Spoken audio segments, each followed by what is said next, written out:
the support that we have for this, the number of partners that are involved. The Southern Region Risk Management Extension Center, or excuse me, Education Center, which is funding this work. Actually, we should all, give a big round of applause to Greg. He's the one that went out and pursued the grant for this effort. And that's funded by the National Institute of Food and Agriculture at USDA.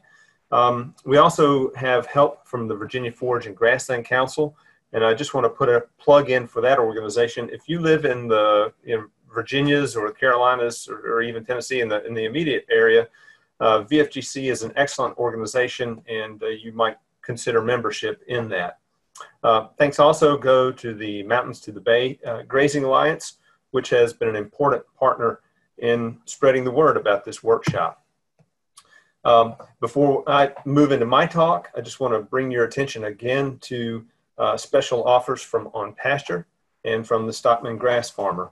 We really appreciate their help in marketing this event, and we'll show this slide again during the week so that you can get back to these web links and make connections with them if you're interested in taking advantage of connecting with them. So I've been tasked with discussing forages and grazing management, and I'd like to start by considering some keys to successful forage-based programs. Probably the first point to understand and remember is that the basic commodity in any forage livestock system is the forage. Excuse me. So before we continue, I want you to take a moment and just consider, how do you view yourself? Are you a forage producer, or are you a livestock producer? And, does that matter? And I would say if you view yourself as a cow person, that's fine. But I want you to remember that the key to profitability in a forage livestock system, the key to profitability turns on growing and converting forages into livestock products. And so if you're going to do that, you've got to recognize the value of forages on your farm, and you want to use credible information in producing that forage, whether that information is coming from university extension programs or NRCS or other entities like that.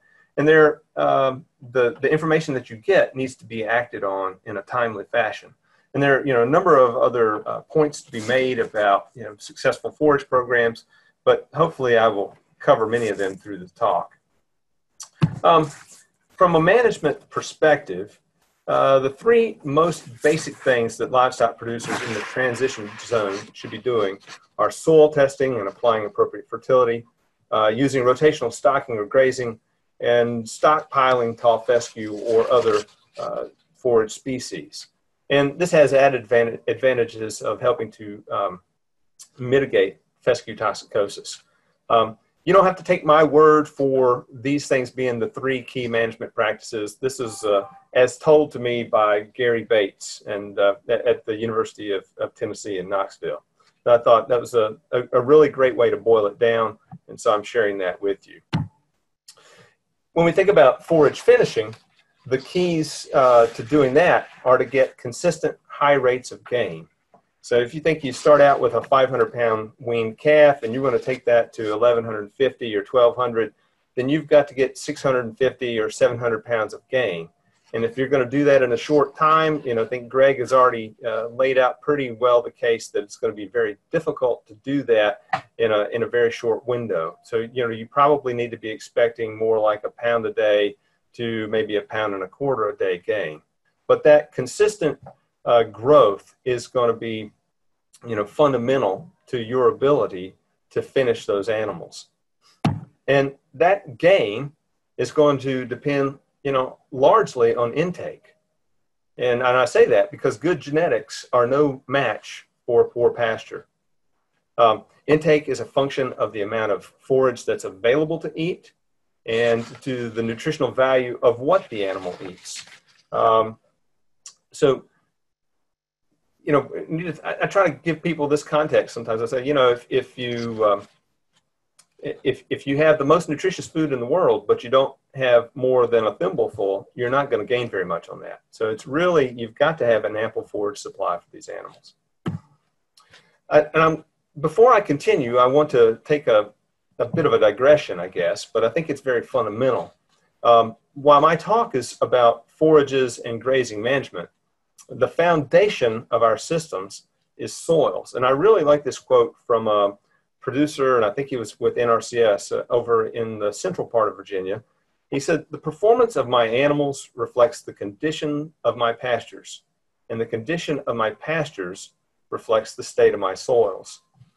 So if we want to grow forages, if we want to be successful in growing forages, we've got to maintain adequate soil fertility.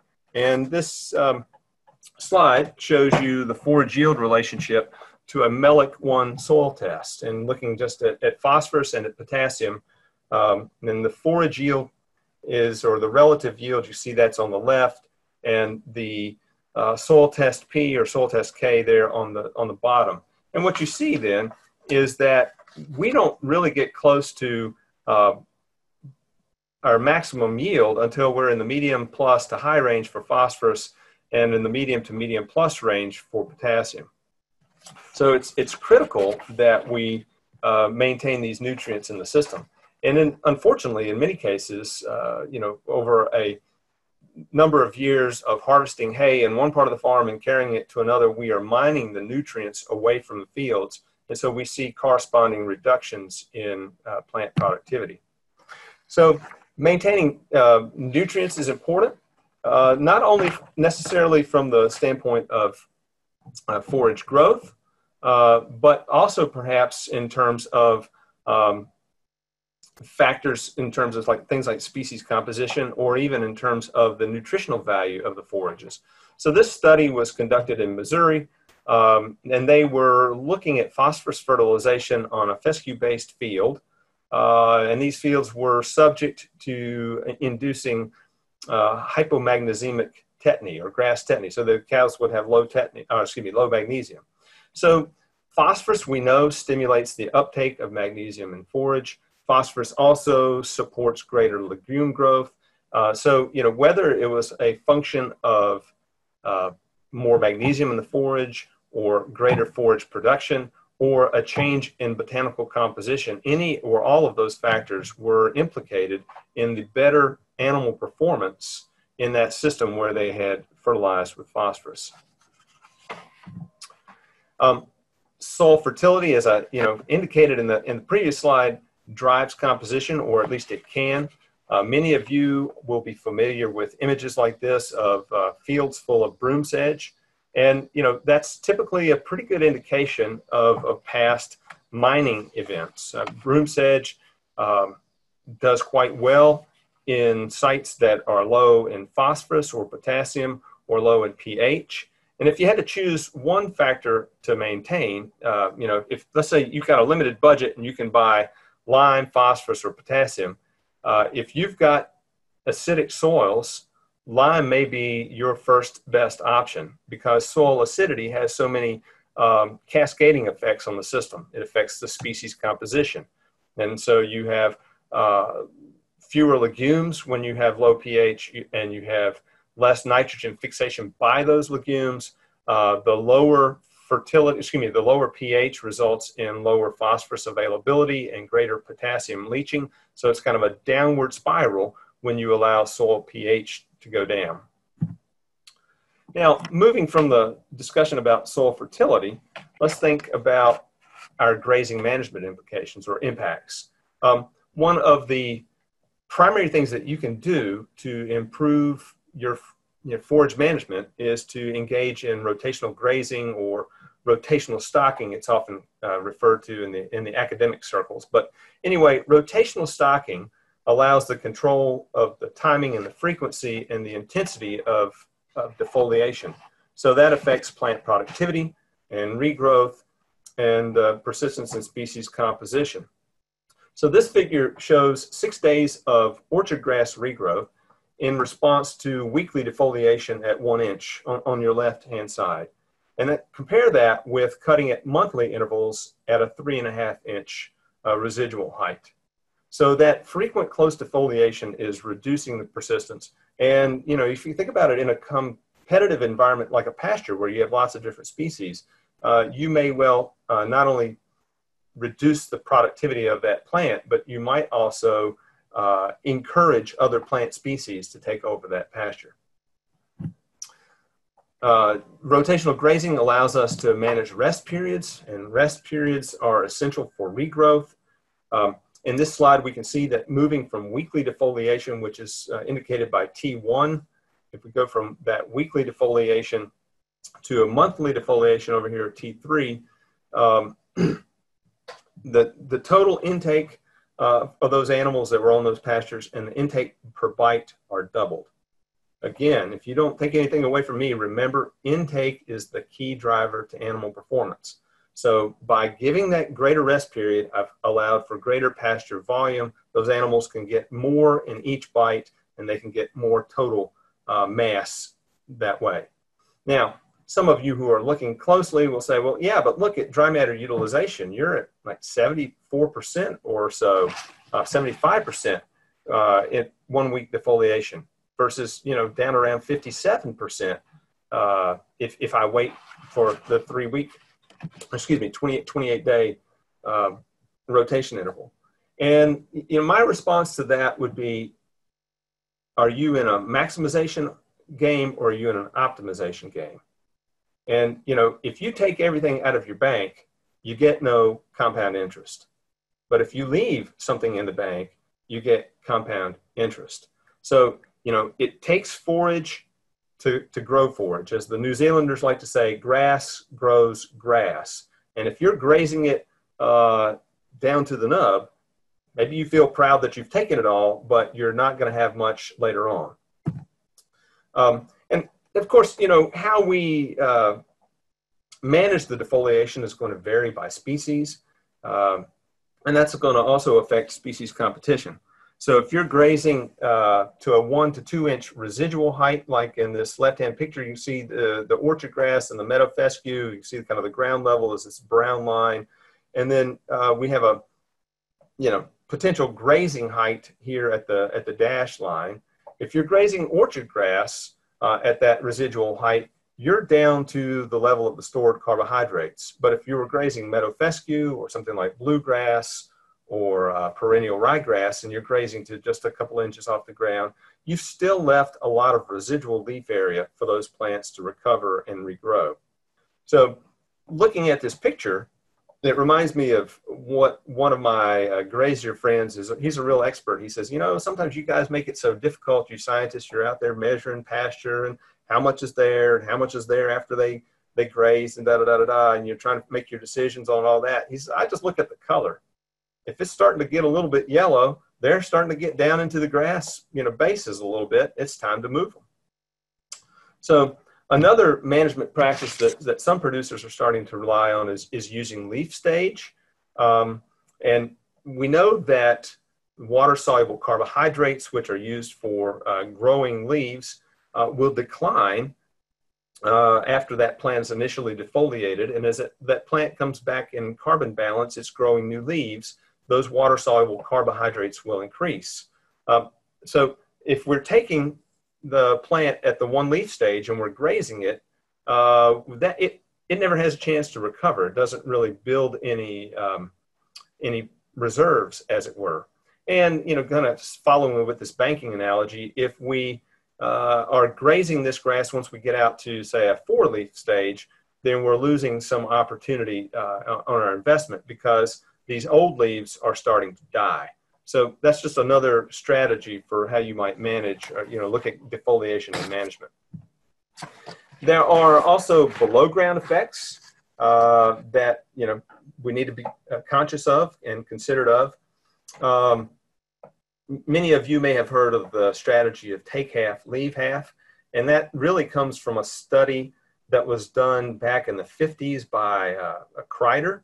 And what Kreider did was he looked at the effect of cutting on root growth, and he found that at least with the grass that he was studying, root growth was not affected very much when leaf removal was at or less than 50% of the volume of the total leaf volume. But as he cut more than 50% of the total leaf volume, root growth stoppage occurred, and very dramatically, very rapidly. Now, Kreider's study was done with, again, with a native warm season grass, to my understanding. So I'm showing this slide of root growth in response to different cutting intervals to show that the same principle applies to tall fescue. And you can see that those plants that were cut to 2 inches every week have much less root growth than those plants even cut to the same height, 2 inches, but given a 4-week cutting interval. And there are some other benefits of rotational stocking that I want you to think about the images of the grasses in those last 2 slides. And just imagine what that management will allow you, or how it would allow you to capture more water if you've got more leaf area on the soil surface. And that has implications at a landscape level. This is a couple of pictures that were sent to me by Dr. Dale Wolf, who's a retired professor from Virginia Tech. And these are pictures from out in Nebraska. And Dale said that these 2 ponds are approximately of the same size, or they have the same sort of size of catchment. And the picture at the top shows an area where the pastures were rotationally stocked, and the picture of the pond on the bottom, which has lots of water, shows that it is from an area that was conventionally grazed. And so they kept the animals there all the time. Now, I suppose if you want a pond, you should have conventional grazing, although you can see that water in the pond itself is not very clear. But the other, kind of important aspect of this is if that water's in the pond, it didn't infiltrate into the soil, and it's not going to be there to support forage growth. And, if you can put that in a climate change context where the models tell us, and I think many of you are probably experiencing, harder droughts, heavier, more intense rain, storm events. If you don't have something there to capture that moisture, you don't leave some residual leaf area there to, to help that water to not just roll off the ground, but to run into the ground, it becomes more difficult. And the other thing too, looking about this pond, again, you can see how murky that is, which could be an effect of cattle in there, but it very well is likely to be an effect of soil nutrients running off and into that pond. So I've kind of talked backwards. My talk was officially, forages and grazing management, but I started more on the grazing management side, and now I'm going to start thinking a little bit more about forages. But before I move on to that, I just want to, note and say this is very important to note that grazing management, and I would just like to affirm what Dr. Halleck was saying, grazing management is likely going to have a bigger effect on animal performance than pasture species. So we have lots of options, and many of you likely are grazing some or all of these species in some kind of context, or the preponderance of them. And within groupings, many of the forages have similar nutritional characteristics. They may have similar yield characteristics. So our management then of warm season grasses or of cool season perennials, that sort of thing, our management then becomes that much more important. Well, it's going to have a bigger effect on composition and supply and stage of maturity and all of those things that are going to affect intake and animal performance. All right, so to start the discussion of forages for finishing systems, I'd like to ask if any of you have ever heard of this term TANSB. Unfortunately, I can't hear you or get your response, but if you haven't heard of TANSB, I learned that as a young man.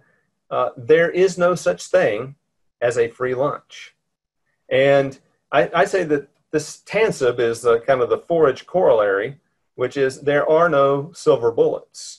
I think too many times, you know, I've seen cases where producers are looking for just that one forage that's going to take care of all their problems. But all forages have relative strengths and weaknesses that we as managers need to deal with.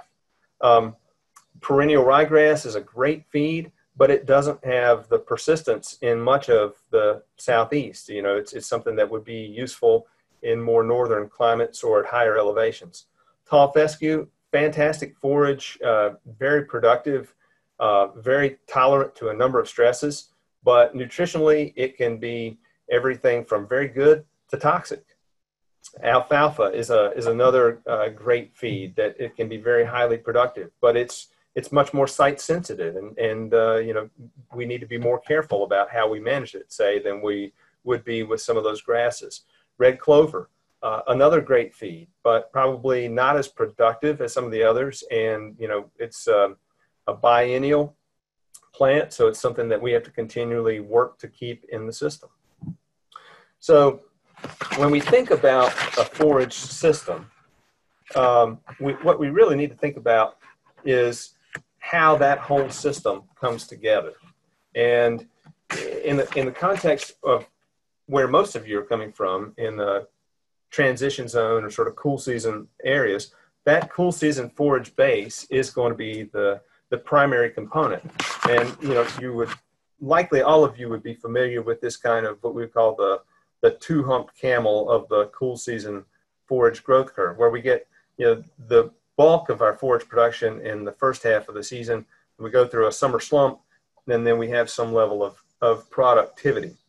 So in the fall. So when we're thinking about putting systems together, if we want to add diversity to the system, you know, we can work with some diversity within the cool season species, but we may need also to add some warm season components to get something to graze in the summertime. And for those of you who are further south, you're more likely to have a primary forage base. Is going to be something that's growing most of the warm season. So you'd have things like Bermuda or Dallas grass or Bahia grass, and your problem or challenge is going to be more fitting components in on the ends of that season, either in the spring or in the fall or into the winter. So in our case, you know, our biggest challenges in our area is going to be meeting the forage needs in winter and filling that summer gap. And the default forage for much of our environment in the transition zone is tall fescue. And we have chosen tall fescue. I say we've chosen it, whether we did it intentionally or sort of by default, but we've chosen tall fescue because it's persistent, it's adaptable to a range of managements, it's excellent for stockpiling, although we probably don't do as good a job of taking advantage of that as we should. But it also has a number of endophyte issues that we need to consider. And so for the uninitiated of you in the audience tonight who are not familiar with tall fescue has been very successful because it has a mutualistic symbiosis. That's kind of a fancy term to say that it's cooperating with another organism.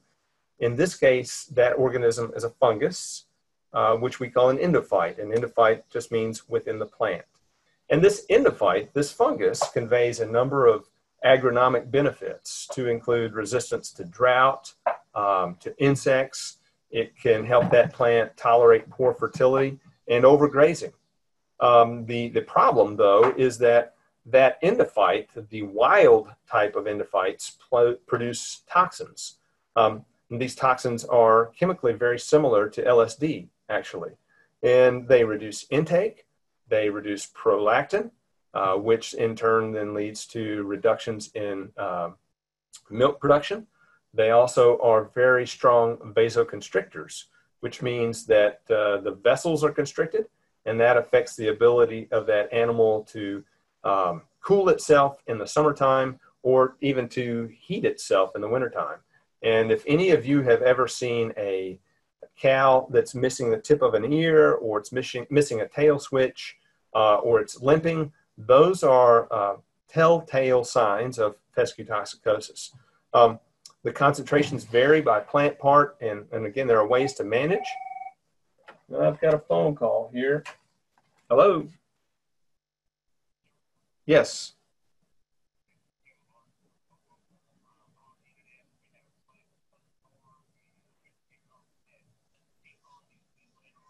Yes, yes, Ken, it will be. Yeah.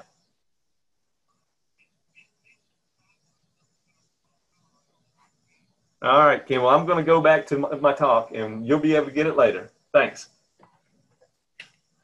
Sorry about that. I wasn't sure what kind of message I was getting from the audience, and that listener was dealing with a thunderstorm that kicked him out. Anyway, if you want more information about tall fescue and how to monitor some of these things, we have a number of extension publications, and I would just direct your attention to this one in particular relative to the endophytes and alkaloids. And another publication that we have on managing with toxic endophytes would be important. You know, there are a number of things that you can do. You should graze green leaf. I noted in the previous slide that concentrations vary by plant part, and the leaves typically have lower concentrations of alkaloids as compared to seeds or to stem bases. Other things that you can do are increase diversity by adding legumes or other pastures or other species within the pastures. You can provide supplemental feeds.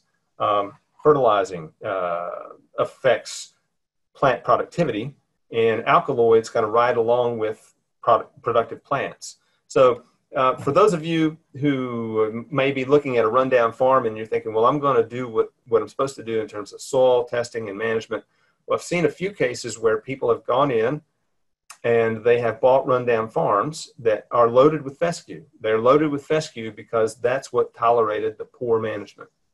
And then when they do everything to bring those stands back, those pastures look lush and pretty, what do you think happens? Well, the stands are full of infected fescue, and suddenly they've got resources to grow plants, which means they also have resources to produce, to feed the fungus, and that fungus pumps out a bunch of toxins. So it's very important that you be careful about your approach to managing that.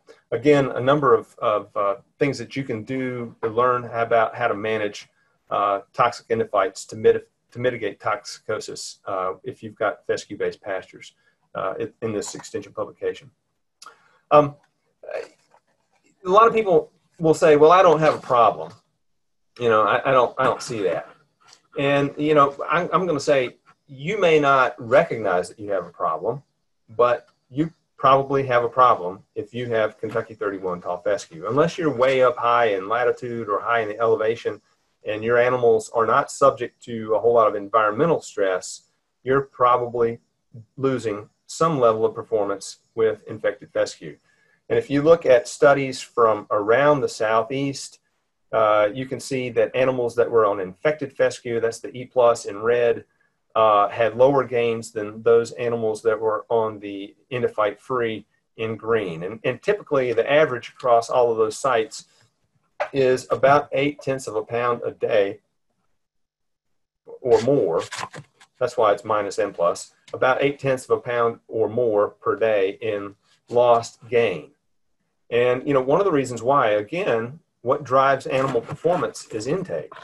And if you're seeing your animals stand around during the day and they're not grazing, and you're saying, well, it's hot, let me point this picture out to you. This was taken by a student, you know, almost 16 years ago now.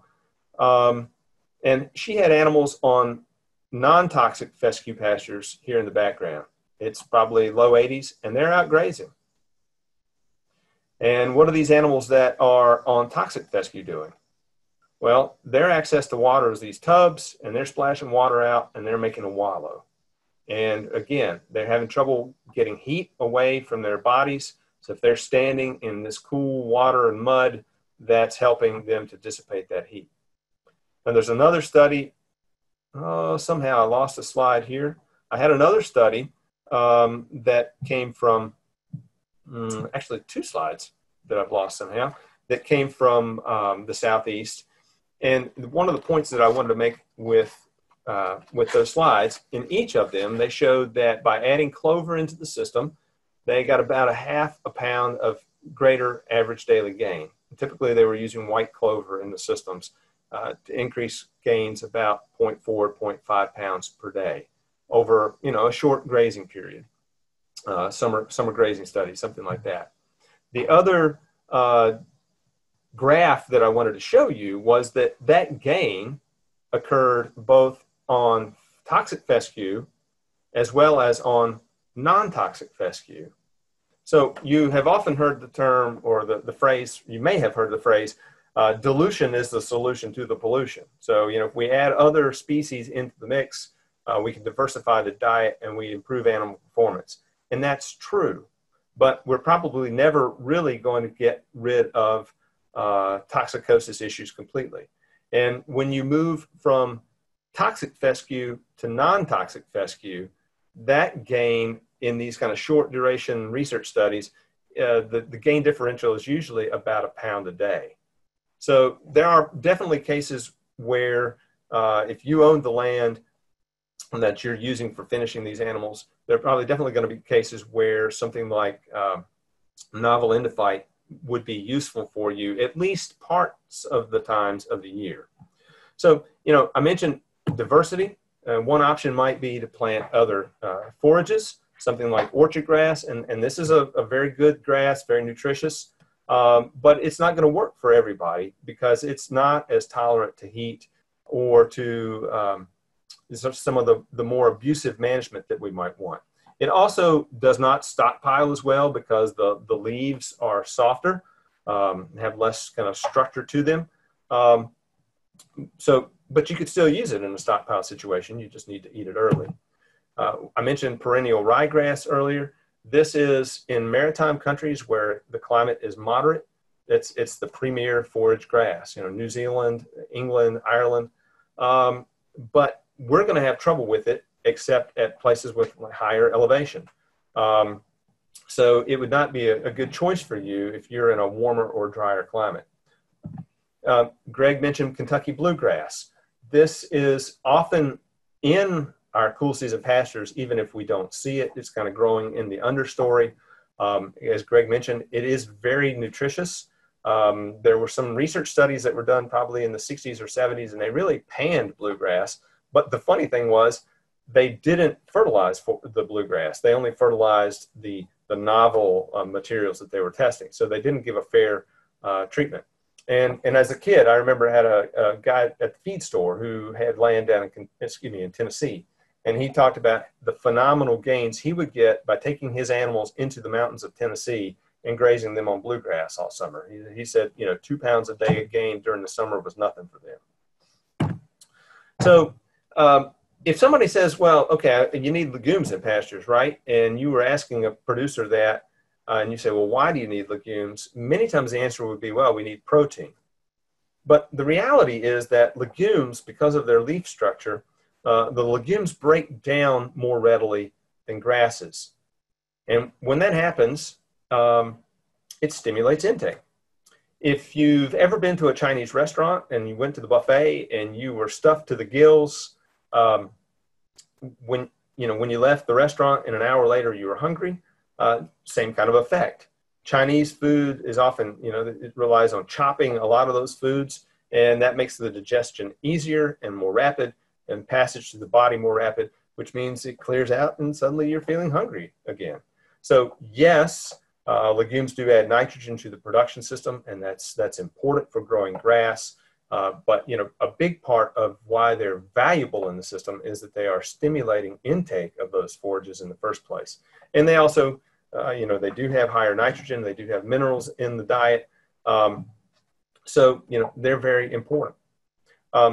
Alfalfa is one of those forages, sometimes called the queen of forages, but we, in pasture settings, we really don't give it a lot of time. It can be very, very productive and very nutritious, but, we need to be prepared to give it the additional attention of management.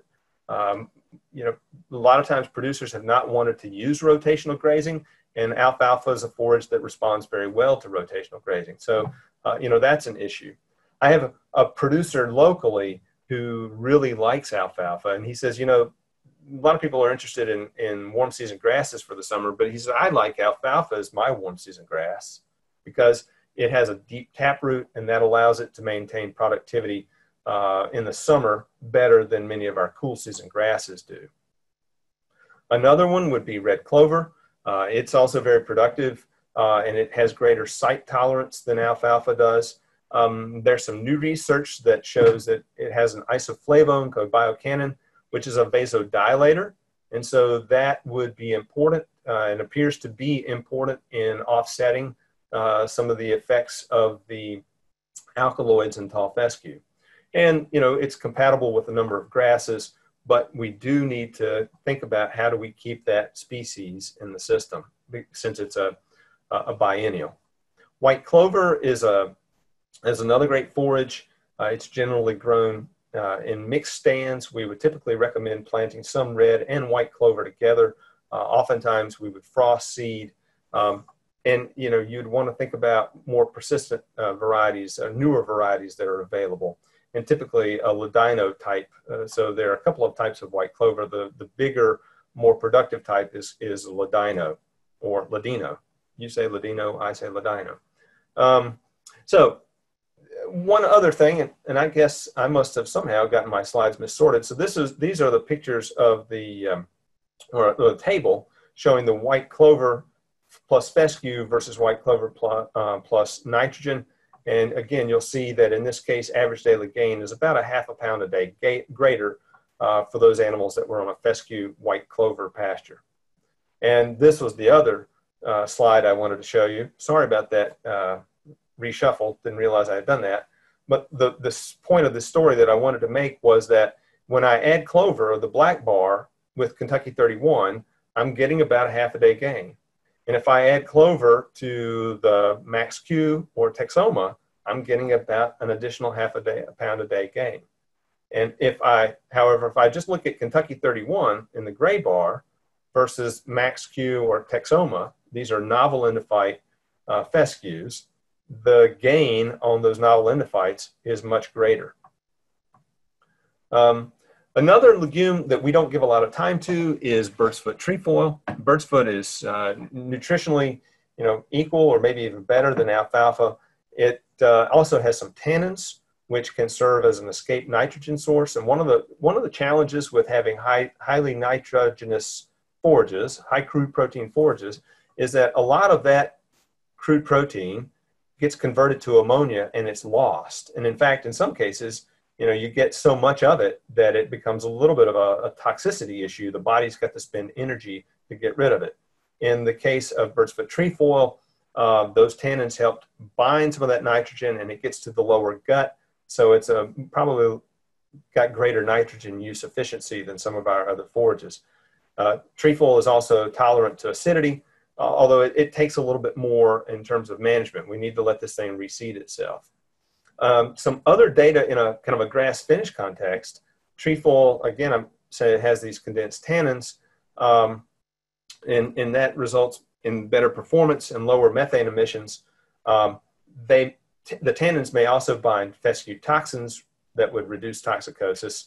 And I think that's probably why Greg likes the Lespedeza. It's probably got some tannins in it as well. But there's been some work out of Utah that would suggest the greater digestibility and meat quality from animals that were grazing trefoil-based pastures.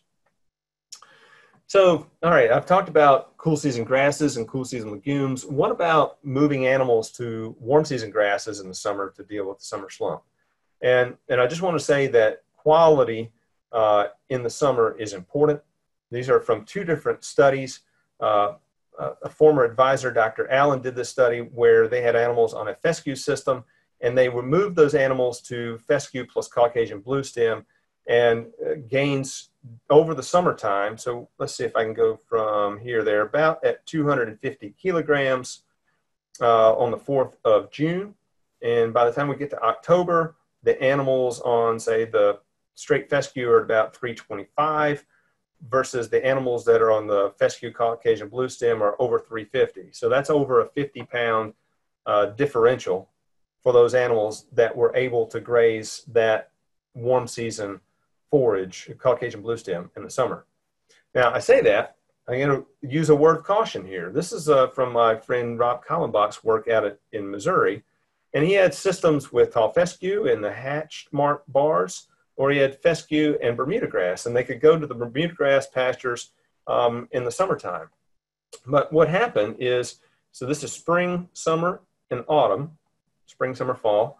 And what happened was when they put those animals back onto fescue in the fall, he said they typically kind of looked like they were falling apart. You know, if they've been off of toxins all summer and suddenly you reintroduce them to toxins, that's difficult for them.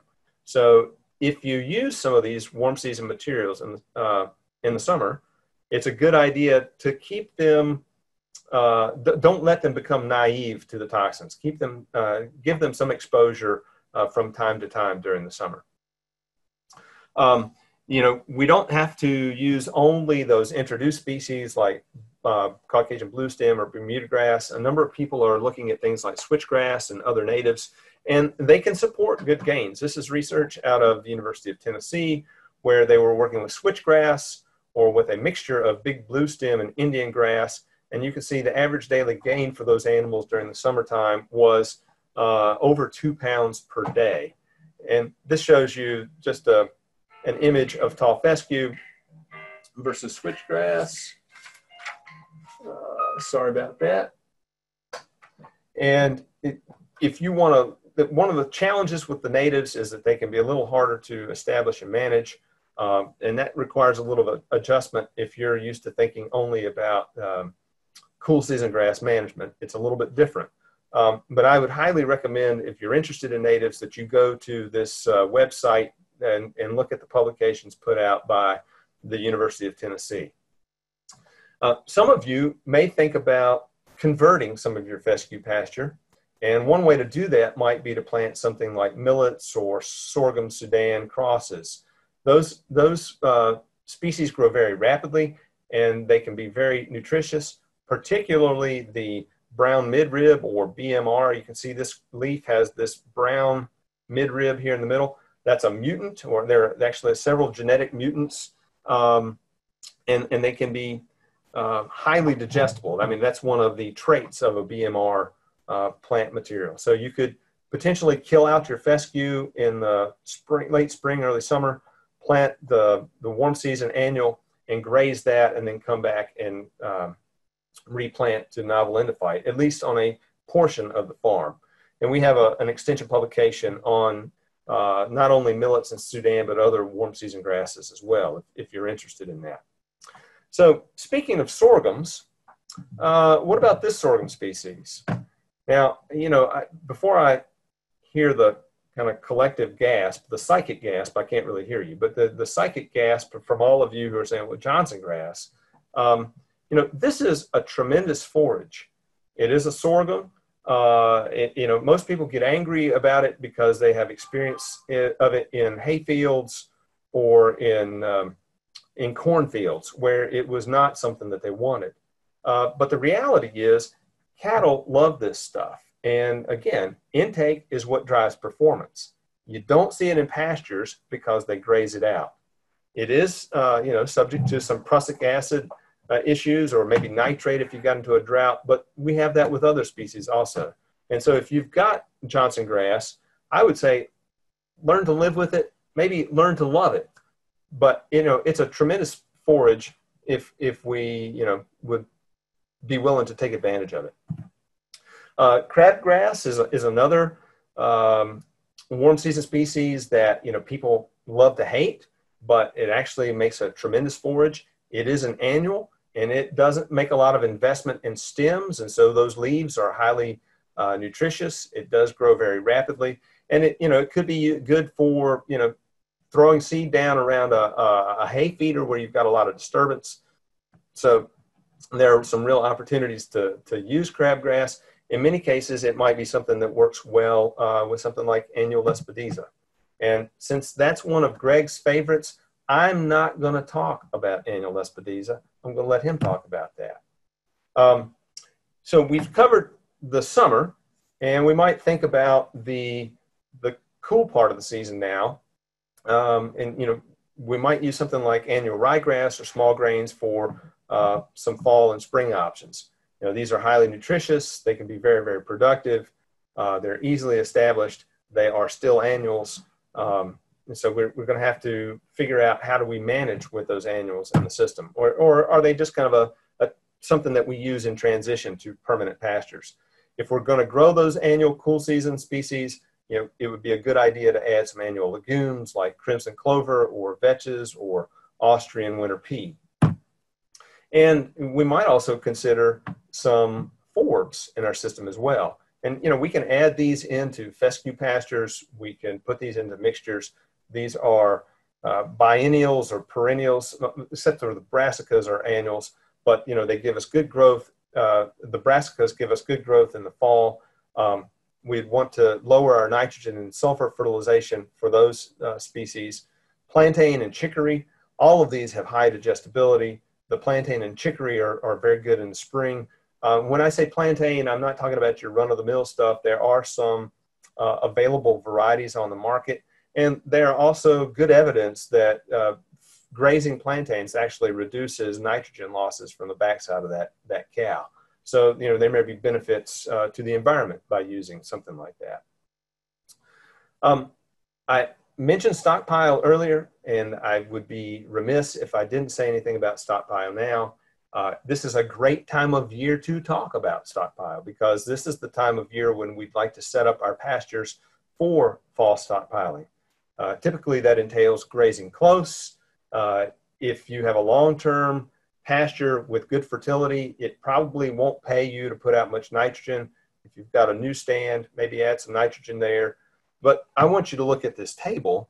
This is some data that an extension agent sent to me from a farm in Southwest Virginia, where they made decent fescue hay that tested at 10% crude protein.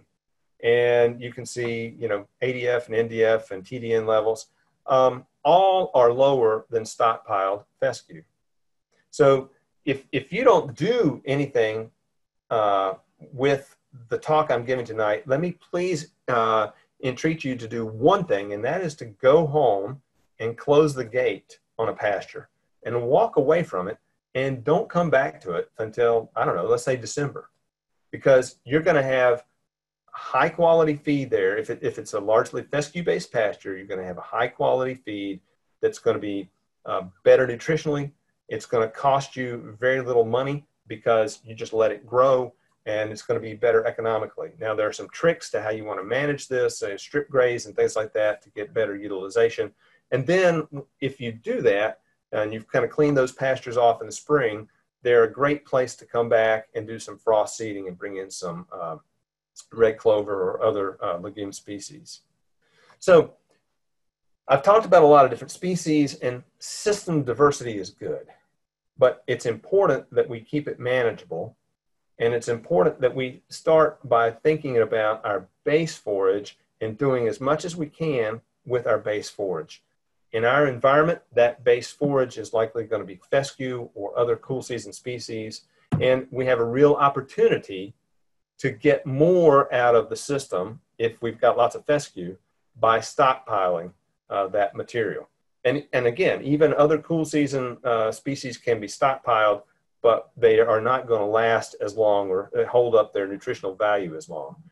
Then, if we want to come back and add more to the system, we might put in some warm season forages. And, if you really have a big enough system, like Greg was mentioning, or you have some gaps, there may be opportunities to use things like the small grains and annual legumes.